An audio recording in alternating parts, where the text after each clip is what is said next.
wabarakatuh. Selamat siang, salam sejahtera, salam sehat untuk kita semua. Selamat bergabung di live IG-nya Rumah Sakit Umum Esmun. Nah, hari ini hari Rabu tanggal 14 April tahun 2021 bertepatan dengan 2 Ramadan 1442 Hijriah.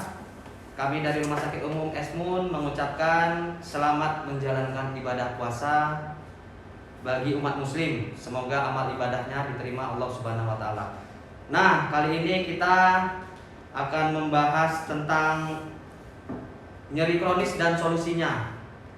Di sini sudah bergabung dengan dokter spesialis anestesiologi dan terapi intensif, maksud saya dokter praktisi manajemen nyeri, yaitu Dr. John Franz Sitepu, MKAN, SPAN, FIPM. Ini udah gelarnya panjang, mungkin Dr. John akan sendiri menjelaskannya. Selamat siang, Dr. John.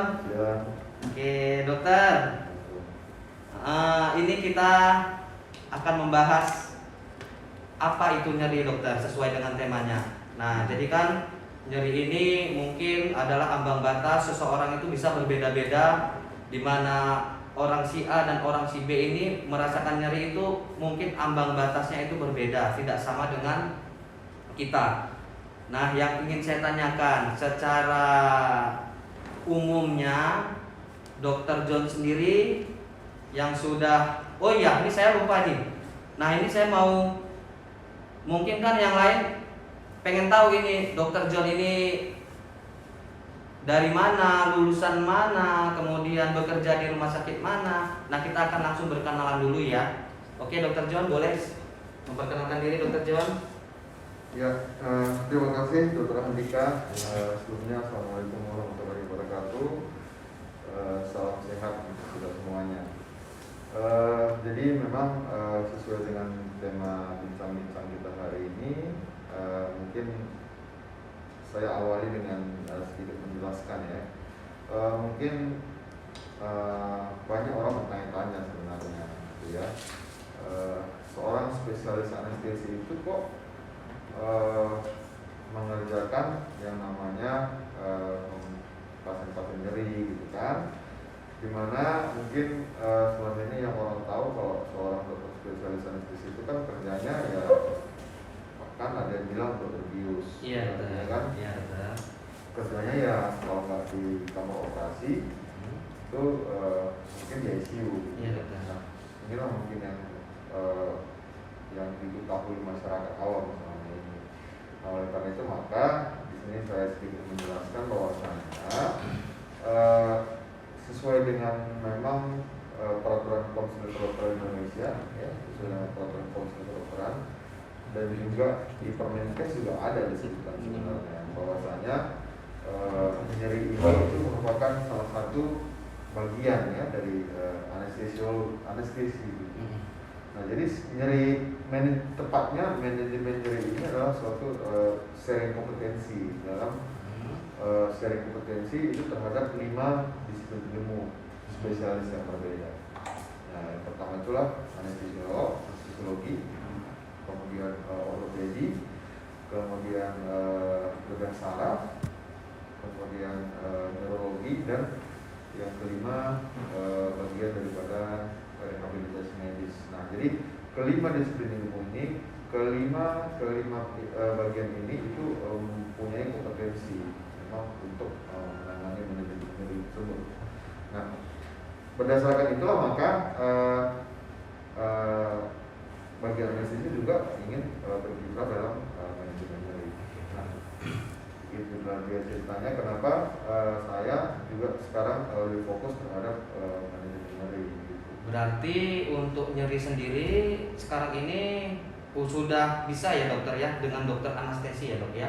Di samping tadi sesuai dengan apa yang dokter bilang itu ada bagian bedah saraf, neurologi, ortopedi, anestesi juga ikut tergabung ya, dokter ya. Iya, tapi memang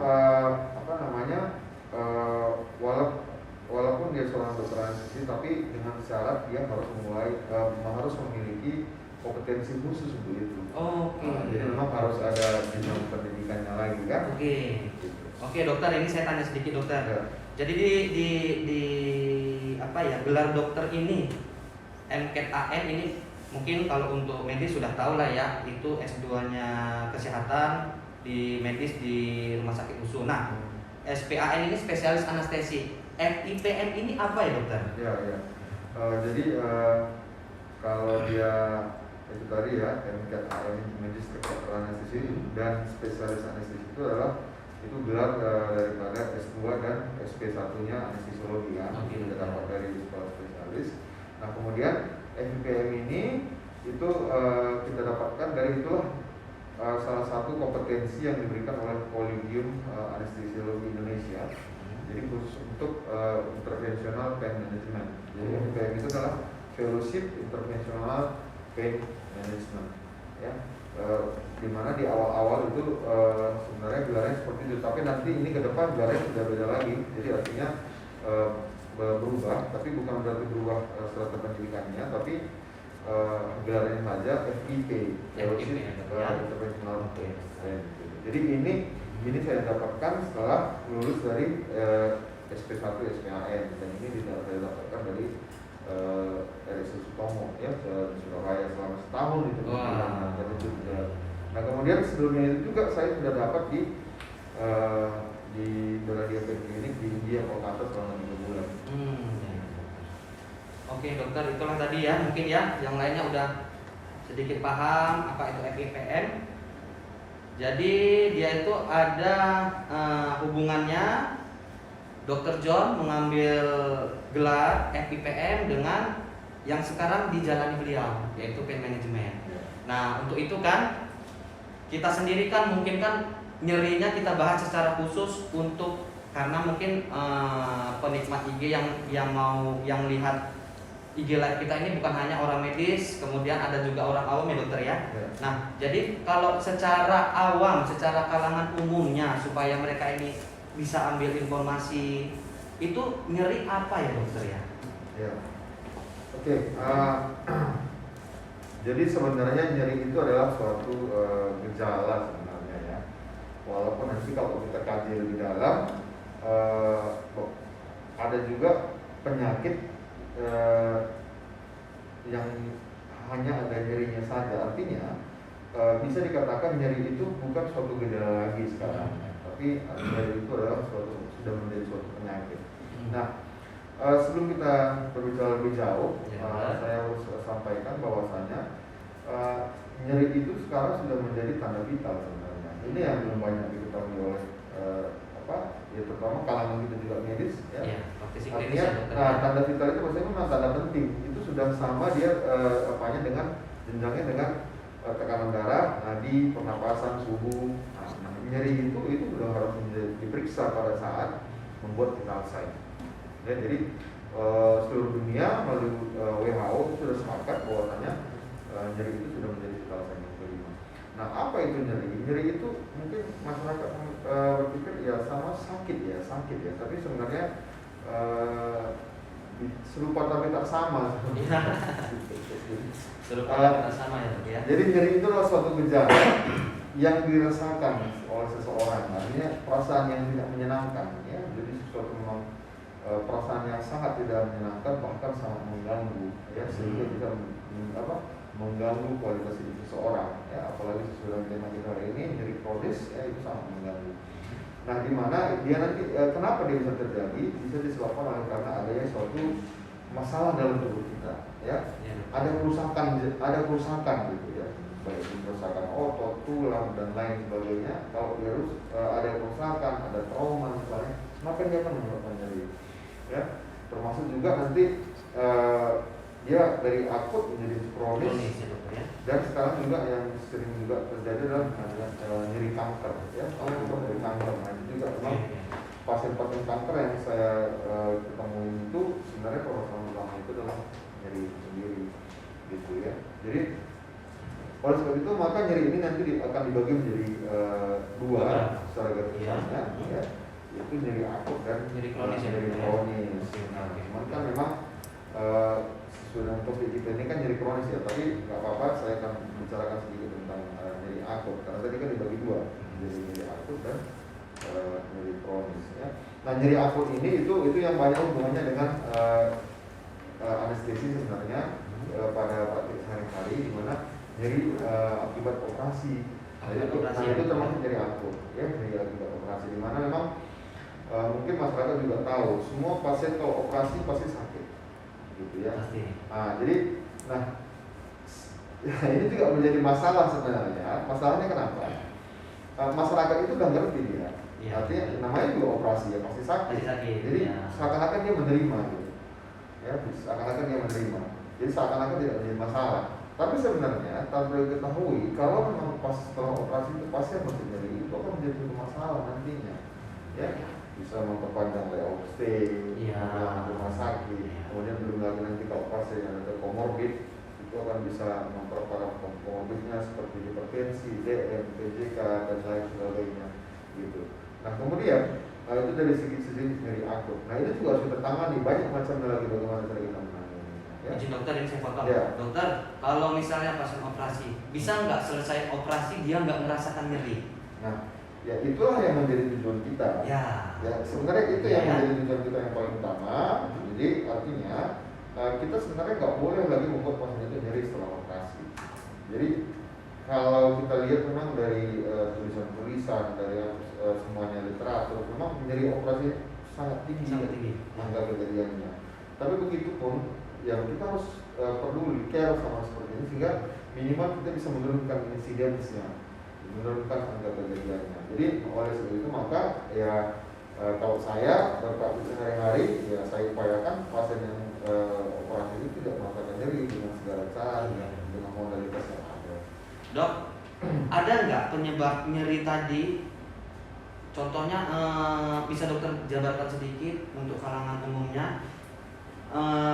Penyebab nyeri tadi ada nggak ciri-ciri tertentunya?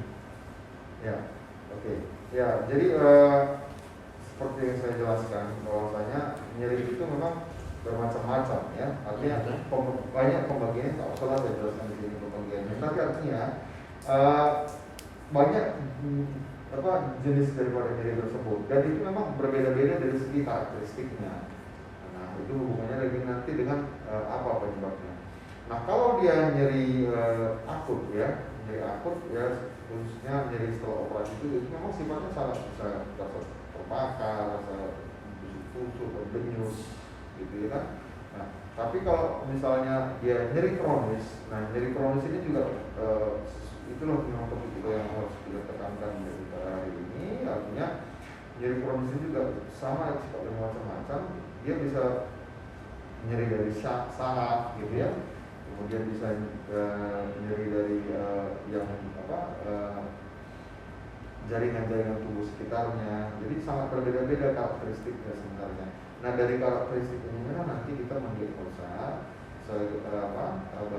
ini jadinya apa diagnosanya gitu. Jadi dia bisa menjalar ke kaki. Misalnya kalau yang sering itu yang sering di praktek saya temukan itu adalah misalnya nyeri lutut nih. Itu yang paling sering. Nah kalau nyeri lutut itu dia nyerinya tidak terlalu kalaupun menjalar dia nggak terlalu jauh, misalnya hanya di lutut saja yang nyeri sifatnya berdenyut, nyeri kalau berjalan, ya nyeri kalau misalnya sholat misalnya, gitu ya.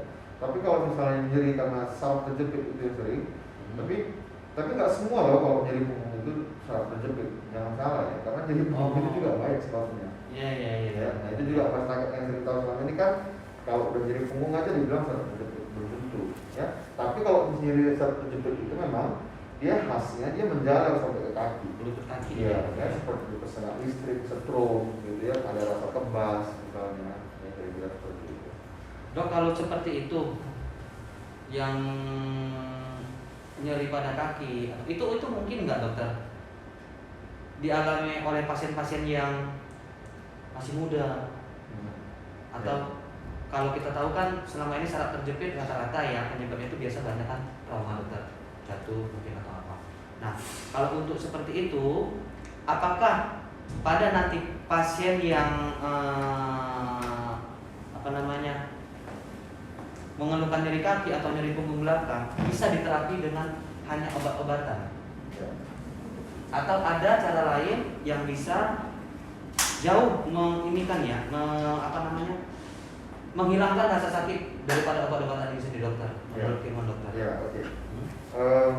Nah, kalau nyeri oleh kaki ya, itu sebenarnya juga banyak sebabnya. Tapi sesuai dengan dokter mungkin kita ditanyakan, kalau misalnya saraf terjepit ya. Iya, dokter. Nah, kalau kita berbicara saraf terjepit, ya memang itu biasanya dialami, tapi anak-anak jarang Ya, ya. ya, Nah, ya, tapi ya, bukan itu dari umur 30 sudah ada yang sudah mengalami seperti itu. Tapi memang pada umumnya dialami oleh orang Orang tua. tua ya, dokter ya. Bisa dari orang tua, tapi bisa juga dialami oleh usia muda. Nah, saraf terjepit ini biasanya disebabkan oleh karena bantalan sendi daripada tulang belakang itu keluar sehingga mendorong saraf. Nah, itulah maka nanti gejalanya itu seperti kesetrum listrik, tiba-tiba dan nyeri itu sampai menjalar ke kaki, ya. Kemudian nyeri karena posisi tertentu, nyeri pada saat membungkuk misalnya, gitu ya. Nyeri pada saat duduk misalnya, gitu. Nah, itu kira-kira dokter pengobatannya, dokter? Nah, sebaiknya? jadi penanganannya itu sebenarnya ya itu juga saya harus sampaikan ke masyarakat, artinya sebenarnya nggak semua itu harus dioperasi kalau ya. Jadi bahkan saraf terjepit ini kalau kita lihat ke belakang gitu ya, artinya dia bisa sembuh sendiri gitu, bisa sembuh sendiri dalam waktu 1 bulan, ya mungkin hanya ringan lah ya, gitu ya. Kemudian nanti kalau tidak sembuh maka kita lakukan pengobatan dengan konservatif istilahnya, ya, dengan memberikan obat-obatan, kemudian fisioterapi, ya. Nah, kalau tidak membaik maka nanti kita akan lakukan yang namanya interventional pain management. Itu dok, jadi, sesuai dengan yang dokter, ya, apa itu dok? Ya, jadi itu artinya saraf kita harus diagnostik dulu, mungkin perlu MRI, kemudian kita sesuaikan dengan gejalanya sesuai tidak. Nah, setelah itu setelah kita dapat di level saraf mana, dimana kan tulang belakang kita ini kan banyak nih ruasnya ya. Nah, ruas mana yang terjepit itu, ruas mana yang terdorong, saraf yang mana yang terlibat. Nah, maka saraf itulah yang nanti kita intervensi, yaitu dengan cara kita punya satu alat ya, namanya radiofrekuensi, namanya radiofrekuensi ya. Jadi alat ini nanti akan memberikan suatu gelombang ke saraf tersebut, ya, ke saraf tersebut melalui jarumnya. Nah, jarum ini nanti akan kita masukkan langsung ke saraf itu yang kita tuju dengan ada panduan ya, panduannya bisa dengan ultrasonografi, USG, atau ya yang saya lakukan selama ini paling menggunakan dengan siam. Siam ya. Siam. Jadi setelah jarum kita masukkan, maka jarum tersebut kita hubungkan dengan alat radiofrekuensi tadi, maka alat ini yang memberikan gelombang panas. Nah, itu kita lakukan terapinya, ya alhamdulillah, seolah mudah-mudahan ada perbaikan. Artinya nyerinya akan semakin lama semakin menurun. Tapi sejauh ini udah banyak yang ini ya dok, udah banyak yang yang berhasil ya dokter ya? Ya, yang selama ini kita lakukan, ya jujur memang saya katakan alat ini memang relatif baru di Medan, ya, relatif baru di Medan. Jadi yang sudah kita lakukan selama ini, alhamdulillah pasiennya membaik. Membaik ya. Dan ini bukan hanya untuk itu ya, untuk nyeri lutut bisa kita lakukan, kemudian untuk penanganan terhadap nyeri cancer, semua ya, nyeri kanker ya, bisa kita lakukan. Kayak sepertinya itu di rumah sakit kita sendiri, sepertinya udah dokter lakukan itu ya. Kemarin saya lihat ada jarum epidural itu. Nah, kalau di sini belum pernah, karena kan ada yang kalau yang untuk rumah sakit kita ini itu saya lakukan dengan panduan USG, kemudian juga dengan obat-obatan, masih belum dengan memberikan gelombang panas alat seperti yang saya jelaskan. Nah, pertanyaannya, apakah bisa nggak dok kita lakukan di sini dok? Bisa dokter ya. Dengan panduan USG, gitu, tapi dengan obat-obatan. Bukan dengan modalitas radiofrekuensi. Ya mudah-mudahan nanti ke depan rumah sakit ini kita mendoakan alat tersebut akan diadakan. Amin. Dok, ini mau tanya, ini kalau ada pertanyaan boleh ditanyakan ke kita nanti sambil kita diskusi. Nanti coba saya bantu tanyakan ke Dr. John ya. Apa yang mau ditanya boleh ditanyakan, tapi sebelum ada pertanyaan mungkin saya ada beberapa rangkuman sih untuk beberapa pertanyaan yang kalangan umum, biar kalian bisa memahami, mendapatkan informasi kapan ini dokter, kapan seseorang itu dikatakan nyeri dan harus berobat ke dokter? Ya, seperti saya katakan di awal tadi, bahwasanya nyeri ini adalah suatu pertanda ya, pertanda. Nah kalau ditanya pertanda apa, itu pertanda ada sesuatu yang terjadi di dalam tubuh kita, ya. Nah, kalau ditanya kapan harus ke dokter untuk kita merasakan nyeri, nah kalau nyeri akut itu biasanya sih kita cuma bingung ya kenapa gitu. Dan itu juga tergantung, kalau memang dia hebat sekali dan itu berlangsung lama, saya kira harus ke dokter. Tapi sesuai dengan tema kita, nyeri kronis. Nah, bagaimana itu dikatakan nyeri kronis? Yang dikatakan nyeri kronis itu adalah nyeri yang dialami seseorang itu lebih dari 3 bulan namanya. Nah, kalau sudah lebih dari 3 bulan dan itu menetap, itu sudah bisa kita katakan dikatakan nyeri kronis. Nyeri kronis sebenarnya. Apabila sudah terjadi nyeri kronis, ya sebaiknya itu kita harus berkonsultasi sama dokter. Nah, apa aja yang saya mulai aja dari yang sering di masyarakat ya, atau aja yang dari yang bisa lebih segitu lamanya, bahkan bisa bertahun-tahun kalau dijumpai. Yang paling sering itu adalah nyeri lutut ya. Nyeri lutut. Kalau bahasa medis itu yang paling osteoartritis. Itu biasanya dialami oleh wanita itu paling sering saya jumpai itu adalah wanita. Pria itu jarang. Kenapa dokter? Nah kalau ditanya kenapa, itu yang kita nggak tahu ya. Apa karena wanita ini kebanyakan kegiatan ya dok ya, kayak ibu kita tuh mungkin kan karena banyak nyapu, banyak bersihkan rumah. Nah ya itu sebenarnya masih belum jelas kenapa. Belum jelas ya dokter ya. Kenapa? Tapi yang biasanya itu adalah yang paling sering datang itu wanita ya? Kemudian sedikit overweight ya, lebih gemuk. Ya, jadi beban itu menentukan ya, juga ya dok ya. Beban mungkin weight bearing namanya. Ya. Jadi, mungkin terlalu besar beban lututnya. Iya. Dan jadi ukurannya ya dok. Iya, mungkin itu salah satu penyebabnya. Jadi nyeri lutut ini yang sering dijumpai nyeri kronis bahkan sampai bertahun-tahun lamanya. Gitu ya. Nah, yang tidak mengenakannya adalah kebanyakan pasien ini datang sudah itu kan kalau OA itu nyeri lutut itu kan ada pembagiannya, grade-nya lah ya. Jadi ada grade 1 sampai grade 4 gitu ya. Jadi biasanya pasien itu datang sudah grade 3 bahkan sudah grade 4. Jadi sebaiknya saya himbau supaya kalau memang sudah ada nyeri lutut, ya cobalah berkonsultasi sama dokter. Kenapa? Karena supaya kita bisa mencegah lebih lama untuk jatuh ke grade 3 dan grade 4. Iya, supaya tidak terjadi nyeri kronis tadi ya dokter ya. Iya, jadi artinya kalau nanti sudah grade 4 itu cuma dua penanganannya. Ya, artinya kalau tidak diganti sendinya, ya sarafnya yang kita modifikasi dengan saraf yang seperti yang saya katakan tadi. Tapi kalau dia masih grade 1-2, ya itu masih ada modalitas yang lain seperti regeneratif terapi misalnya, ya, proloterapi dan lain sebagainya. Gitu. Nah itulah salah satu contoh nyeri kronis. Ya. Kemudian lagi itu tadi nyeri karena saraf terjepit. Ya. Tapi yang paling sering pada orang tua itu adalah namanya itu sendi faset ya. Faset itu sendi kecil-kecil di tulang belakang itu. Nah itu sering pada orang tua itu. Itu osteopit kalau kita bilang kan dokter. Beda ya. Bukan osteopit. Jadi dia sendi tulang belakang itu ada setiap ruas itu ada 2 kanan kiri. Nah itu yang nyeri ya.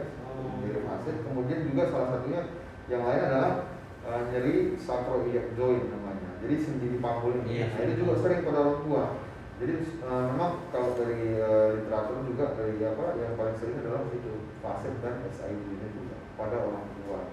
Sacroiliac joint kalau kanan yang kiri itu yang nyeri kalau punggung misalnya, nyeri punggung. Gitu. Nah itu dokter, kalau untuk tingkat yang seperti itu nyerinya bisa tidak itu dengan hanya konsumsi obat minum atau harus memang ke dokter. Terkadang kan gini juga sih, kebanyakan orang hanya percaya atau takut dengan obat medis, atau ada pun juga minum obat medis tetapi tanpa konsultasi dokter. Nanti tuh ada dia beli obat di apotek tanpa ada konsultasi dokter dahulu, dia dikasih obat apotek. Alhasil nanti kan banyak efek sampingnya dokter, kayak Moonface atau apa, itu rata-rata kandungannya ada deksa, ya kan dokter. Nah sebaiknya ini bagaimana ya dok ya, supaya masyarakat ini nggak salah kaprah juga kan, yang punya orang tua ini bisa kasih edukasi. Mudah-mudahan yang melihat apa ya IG Live kita ini bermanfaat dengan penjelasan Dokter John. Itu gimana ya dokter ya? Iya, jadi nah itu memang betul ya, penting sekali diketahui juga masyarakat. Artinya mengkonsumsi obat-obatan itu harusnya kita harus bijaksana, ya artinya rasional dan ya bagaimana dengan bijaksana dan rasional tentu kan memang harus berkonsultasi dengan dokter. Jangan sedikit-sedikit nyeri diminum obat nyeri, sedikit nyeri diminum obat nyeri. Ya itu, nah ini yang salah. Inilah yang terjadi nanti bisa iritasi lambung. Ya. Apalagi kalau dia konsumsi dalam waktu jangka yang lama, jangka waktu lama itu bisa juga merusak ginjal. Itu sangat berbahaya sebenarnya. Maka dari itu, ya kalau kita sudah mengalami nyeri kronis itu kan sebaiknya ya dikonsultasikan dengan dokter. Nah, kita juga dalam menangani nyeri itu nggak selalu begitu nyeri langsung dikerjakan, langsung disuntik, gitu kan? Langsung dapat tidak. Kita harus melalui step-step. Artinya apa? Step bagaimana? Kita akan upayakan obat-obatan dulu, gitu kan? Nah, kalau tidak bisa dengan obat-obatan, baru kita bisa terapi kombinasi. Kemudian kalau tidak bisa juga, baru kita lakukan dengan intervensi. Nah, intervensi itu maksudnya adalah dengan kita langsung menyuntikkan alat itu langsung ke sumber nyeri yang ada. Dengan ya panduan ultrasonografi atau seperti itu ya dokter ya. Jadi kalau yang selama inilah dokter berpraktek, selama ini dokter udah menguasai tentang pain management, yang paling sering dapat kasus itu nyeri yang bagaimana dok? Ya. Atau keluhannya itu nyeri apa sih, pasien apa yang datang dengan keluhan nyeri? Ya. Oke, jadi dalam praktek sehari-hari memang saya kan ada beberapa praktek di beberapa rumah sakit ya, jadi kalau di rumah sakit pemerintah itu yang paling sering saya jumpai kasusnya adalah nyeri kanker ya. Nyeri kanker ya dokter ya? Nyeri kanker, dan ini memang nyeri kanker ini adalah satu masalah memang yang paling sulit untuk ditangani dan memang adalah satu yang lama. Nah, tapi kalau di swasta itu nyeri yang paling sering itu adalah pasien yang saya temui adalah pasien lutut, nyeri lutut. Nyeri lutut ya, osteoartritis. Ya, dan itu diikuti dengan nyeri-nyeri karena pasien-pasien dengan nyeri kerusakan dalam bahasa awam itu urat ya. Uratnya ya. Nyeri telapak kaki itu sering tuh, usia muda juga sering. Ya, nyeri tumit. Iya dong. Nyeri kalau pagi-pagi itu. Iya. Kemudian nyeri punggung, ya. Itulah yang paling sering saya jumpai. Itu yang paling sering ya dokter ya. Nah, ini untuk audiens ya atau yang udah ikut bergabung dengan kita ini boleh tanya-tanya, boleh seputaran tentang keluarga, tentang orang tua, boleh. Ini mumpung ada dokter yang memang ahlinya di pain management. Nah, ini kita tunggu ya, kita tunggu pertanyaan-pertanyaannya. Ini untuk suara kita apakah mungkin sudah kedengaran di sana atau kurang kuat ya? Nah, coba mungkin agak kita kuatkan sedikit lagi. Oh gitu. Mumpung karena puasa ya. Iya. Mungkin karena puasa ya. Makin kuat nanti semakin cepat hausnya. Iya. Ya, jadi dulu sebelum pandemi ya kita kan pernah membuat suatu bakti sosial ya. Ya, dok. Kalau nggak salah di rumah sakit juga dulu pernah pembukaan nyawanya yang waktu kepala dinas datang. Oke, dok. Kan artinya semua dokter puskesmas itu sudah tidak pernah sendiri untuk sosialisasi. Dan setelah itu responnya beberapa puskesmas sangat tertarik membuat bakti sosial. Ya, jadi memang intinya kesimpulan yang saya ambil dari bakti sosial itu adalah bahwasanya sangat banyak kasus nyeri kronis ini di masyarakat. Itu sangat banyak. Ya, terbukti dengan begitu ada bakti sosial, pasien itu bisa ratusan datangnya. Iya. Ya, baik itu nyeri lutut, nyeri punggung, nyeri leher, nyeri kepala, gitu ya. Artinya nyeri yang mereka alami itu sudah kronis, sudah bertahun-tahun malah, dan mereka itu yang saya tanya itu masalahnya apa, mereka nggak tahu berobat kemana, mereka hanya berobat ke puskesmas, ya kan diberikan obat anti nyeri itu selalu, nah itu yang bisa berefek samping ya, ya. yang paling sering itu efek samping ke lambung dan ke ginjal. Lambung dan Jadi sebenarnya iya. intinya kesimpulan sambil sangat banyak kasusnya sebenarnya. Masalahnya cuma mereka belum tahu obatnya kemana gitu. Oh iya. Nah untuk itu kan kita udah tahu ini masing-masing ya untuk apa ya audiens kita ya. Jadi kalau untuk manajemen nyeri ini dokter anestesiologi juga sudah menangani ya, juga sudah menangani masalah apa ya nyeri yang saat ini. Nah satu nyeri yang mungkin masyarakat itu banyak tahu ya, khususnya ibu-ibu ya. Jadi terjadinya nyeri punggung setelah operasi gitu. Ya itu juga sering tuh. Artinya misalnya dia operasi melahirkan nih, setelah itu dia mengalami nyeri punggung. Ya sudah pulang, kemudian di rumah kok nyeri punggungnya nyeri sampai mengepel sakit gitu ya, atau sedikit mengangkat beban berat itu sakit. Nah itu sering itu. Nah di sini perlu saya jelaskan, banyak yang menganggap itu nyerinya karena apanya? Karena anestesinya mungkin ya. Nah itu yang harus saya klarifikasi ya, bahwasanya nyeri punggung setelah operasi melahirkan itu biasanya bukan disebabkan oleh karena anestesinya, anestesi spinalnya bukan ya. Jadi itu disebabkan oleh karena ada namanya urat antara tulang belakang itu. Ya, nah itu yang mungkin bukan terjepit ya, tapi sedikit apa ya, karena mungkin selalu menahan beban yang lama selama 9 bulan ya, tergang atau apa, dan beban itu dihilangkan, maka di situ dia akan sakit. Oke. Nah itu penanganan juga bisa kita lakukan. Nah kita perbaiki ligamennya ya, ligamen tadi kita perbaiki dengan proloterapi atau dengan steroid. Itu bagiannya dokter bisa. Ya, iya Wah, bisa. Di sini juga bagiannya bisa. dokter ya. Di sini juga bisa kita lakukan. Di Rumah Sakit Umum Esmun juga udah bisa kita lakukan ya. Nanti boleh tanya-tanya setelah acara live ini, boleh tanya, boleh apa ya DM IG-nya Esmun, gimana cara mau mendaftar konsultasi ke Dr. John itu nanti bisa kita bantu. Tapi ini kayaknya ada pertanyaan ya dokter. Dari Ika ini, Ika Sangririati. Pertanyaannya, dok mau tanya apa penyebab nyeri saat datang bulan? Ini sebenarnya ada 2 pertanyaan ini. Ini satu pertanyaan dokter Objin, tapi mungkin bisa juga dibahas dengan dokter apa ya, dokter John kita ya. Oke, kalau nyeri datang bulan itu kan suatu apa ya, yang rutin yang dialami oleh seseorang, dan itu memang berbeda-beda intensitasnya yang dialami oleh seseorang. Dan itu sudah jelas penyebabnya. Jadi kalau menurut saya memang ya kalau untuk nyeri datang bulan itu sebenarnya ya jangan datang bulan lah kalau gitu. Kalau nggak mau nyeri ya. Namun kalau untuk mengurangi intensitasnya itu bisa kita berikan dengan obat-obatan juga. Kalau itu cukup dengan obat-obatan ya dok ya. Itu nggak perlu yang lain. Terapi lain yang lebih ini ya dok. Dengan obat-obatan sudah cukup biasanya. Tapi kalau memang dia nyerinya sangat dan sudah menjalar, itu juga harus patut dikonsultasikan ke dokter kandungan dulu lah. Karena memang biasanya ada itu namanya, kalau yang saya tahu itu endometriosis, dia tuh itu nyerinya sangat hebat pada saat haid, nyeri perut gitu ya, itu harus ke dokter kandungan. Jadi mungkin Mbak Ika, penjelasan dokter John mungkin udah agak lebih paham ya. Jadi sebenarnya kalau untuk nyeri pada saat datang bulan itu boleh konsumsi dengan obat-obatan dulu, atau kalau memang sudah berlebih boleh konsultasi dengan dokter Objin ya dokter ya.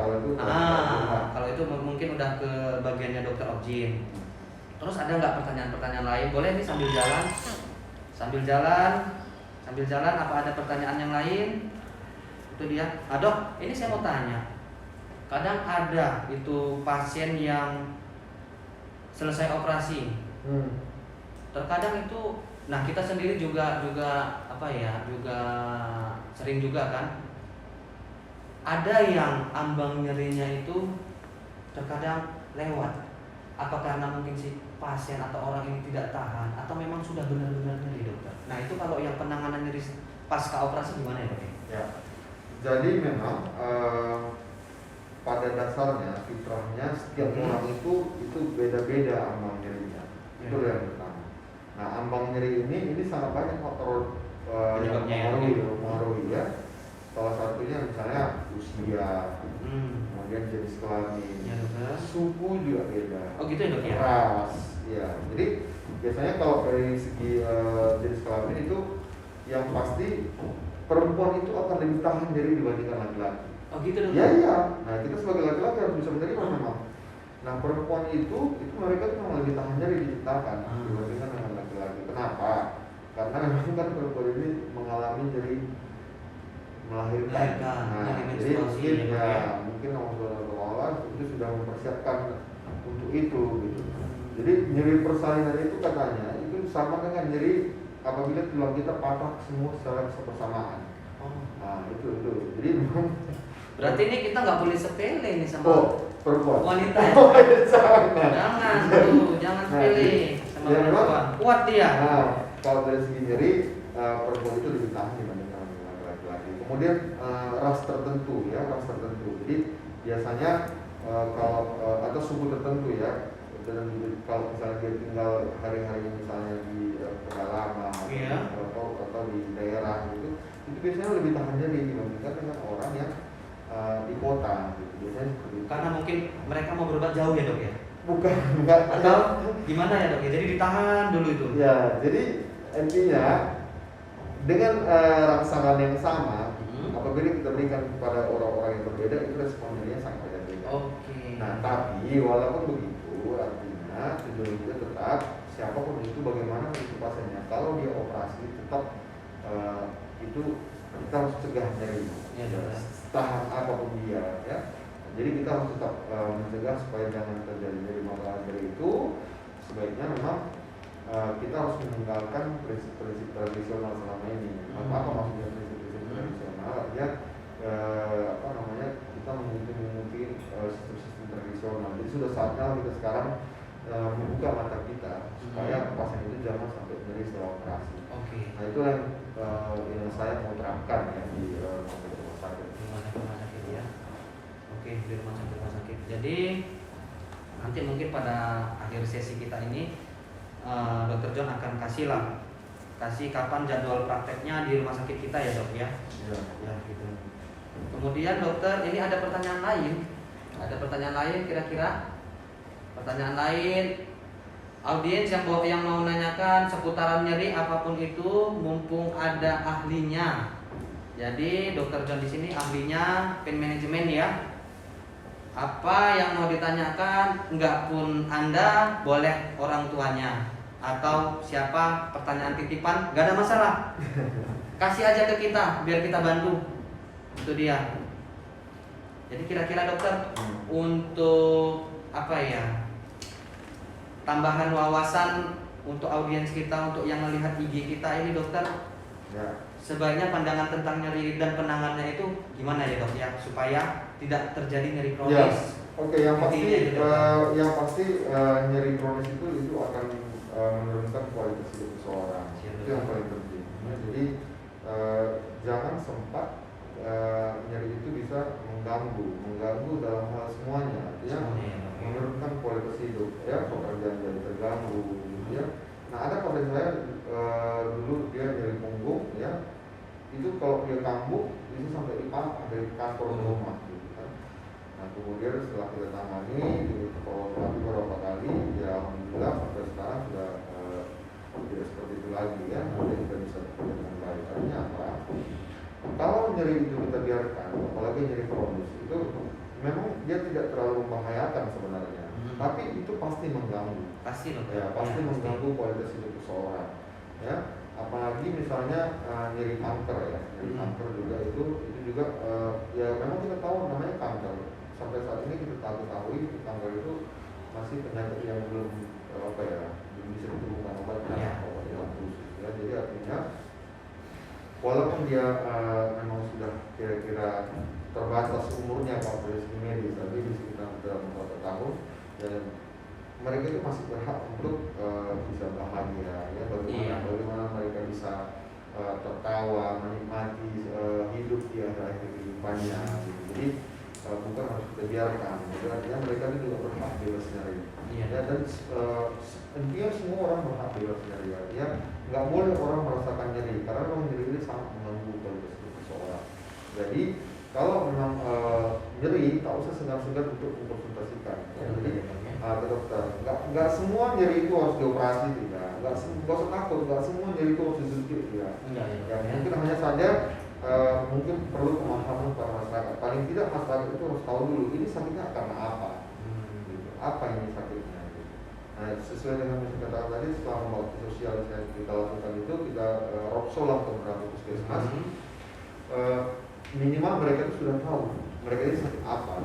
Yang selama ini mungkin mereka nggak tahu tanya-tanya ya, apa dari mana nyerinya ya dok? Iya, apa sebenarnya sakit saya gitu. Jadi minimal mereka sudah tahu apa sakitnya ya. Nah, kayaknya udah apa ya, pemahamannya udah jauh tentang nyeri ya. Mungkin ini kan kondisi kan masih banyak aktivitas dari Rumah Sakit Umum Esmon ini yang terhenti karena kondisi pandemi kemarin ya. Jadi mungkin untuk kedepannya kita berharap banyak juga jadwal-jadwal kita di luar. Mungkin nanti kita bisa berkomunikasi dengan puskesmas Jejaring. Mungkin di bagian Dokter John ini mau sharing lagi tentang apa itu nyeri ya dok ya. Nanti di dokter lain kayak dokter kemarin kan kita udah ada Dokter Yana. Dokter Yana mungkin nanti dia bisa kasih pencerahan lagi. Mungkin kita bisa undang-undang para praktisi kesehatan untuk apa ya dok ya, sama-sama kita kasih pendalaman, penjelasan tentang nyeri. Nah, kalaupun nanti ini kan rumah sakit kita ini kan berada di wilayah Marelan ya, Medan Marelan ya. Mungkin dari masyarakat yang ingin berobat atau apa, di sini kita sudah punya dokter khusus, dokter yang menangani apa ya, pain manajemen nyeri. Nanti boleh setelah acara ini, setelah live IG ini boleh kita DM ya, nanti akan ada admin kita yang akan membalasnya. Boleh. Nah, kalau gini dokter ini kan di rumah sakit umum di Rumah Sakit Umum Esmun. Jadwal prakteknya kira-kira dokter kapan bisa ditemui ke dokter audiens kita atau mau berobat? Ya. Untuk saat ini memang kalau di Rumah Sakit Esmun dan di rumah sakit lainnya saya masih buat janji ya. Buat janji ya, dokter ya. On call berarti ya, dokter ya. On call. Jam berapa aja sih bisa, tapi dengan janji ya. Jam berapa aja bisa, tapi dengan janji. Oke.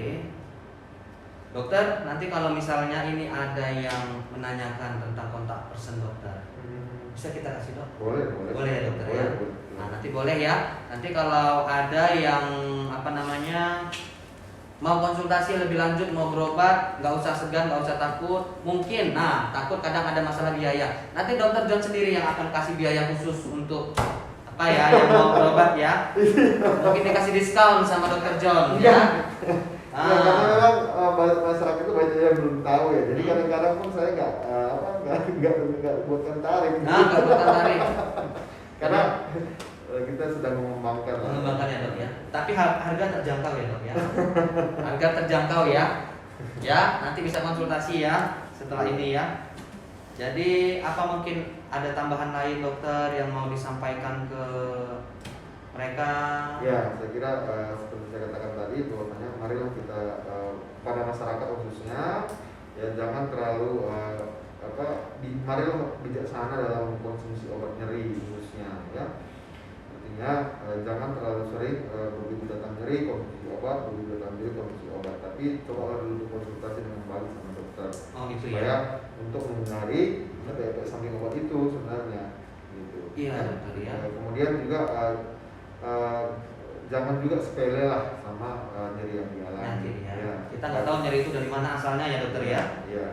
Tapi bukan nanti artinya semua nyeri harus terjun tidak. Ya. Jangan nanti nyeri artinya khususnya nyeri kronis lah ya. Nyeri kronis ya. Sudah berlangsung lebih dari 3 bulan atau ya. nyeri kanker gitu ya. Atau kalau nyeri akut ya nyeri karena setelah operasi. Jadi karena operasi itu mungkin hal yang wajar ya dok ya. Tapi kalau terus-terusan kan mungkin kan gak nyaman juga pasien kita ya dokter ya. Iya sih itu sih. Sepertinya udah cukup ya materi kita ini, kayaknya udah mengupas tuntas. Nah ini yang mau bertanya masih kita kasih sesi tanya jawab. Kayaknya pertanyaan baru 1. Ya kayaknya pertanyaannya baru 1.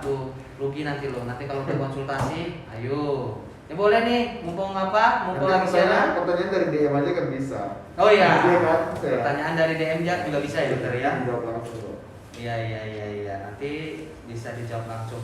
Jadi dokter, ini mungkin kan waktu kita kan terbatas juga ya dokter ya. Mungkin waktu kita terbatas. Ini juga di bulan suci Ramadan kan. Mungkin dokter ada kegiatan lain.